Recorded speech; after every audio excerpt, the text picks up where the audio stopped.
वसई विरार शहर महानगरपालिकेचा सन 2026-27 साठीचा 4,208 कोटी रुपयांचा अर्थसंकल्प 2 कोटी रुपयांच्या शिल्कीसह स्थायी समितीसमोर सादर करण्यात आला। महापालिका आयुक्त मनोज कुमार सूर्यवंशी यांनी अर्थसंकल्प सादर करताना पर्यटन, पायाभूत सुविधा आणि सामाजिक योजनांवर भर देण्यात आल्याची माहिती दिली। पर्यटन विकासासाठी केळीचे गाव, फुलाचे गाव, फिशरमन व्हिलेज आणि रांगोळी गावे या संकल्पनांसाठी तरतूद करण्यात आली आहे। तसेच तुंगारेश्वर मंदिर परिसराच्या विकासासाठी तुंगारेश्वर विकास आराखड्याला निधी देण्यात आला आहे।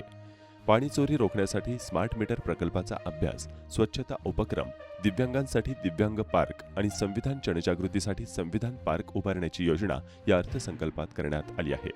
याशिवाय 4 नवीन अग्निशमन केंद्रे, बर्ड पार्क, रस्ते, फ्लायओव्हर तसेच महापालिका कार्यालयांच्या विस्तारासाठीही निधी ठेवण्यात आला आहे।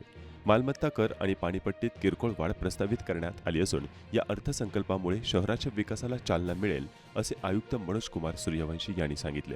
महानगरपालिकेचे स्टँडिंग समितीचे सन्माननीय सभापती श्री शेट्टी साहेब आणि सर्व सन्माननीय सदस्यांसमोर मी पुढील वर्षाचा अर्थसंकल्प सादर केलेला आहे। हा अर्थसंकल्प 4,208 कोटीचा आहे।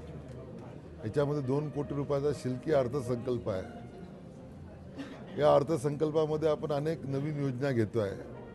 पर्यटनाच्या दृष्टीने विकास करायचा असेल तर आपण केळीचं गाव, फुलांचं गाव, फिशरमन व्हिलेज हे प्रस्तावित केलेलं आहे। त्याच्यासाठी बजेटची तरतूद केलेली आहे।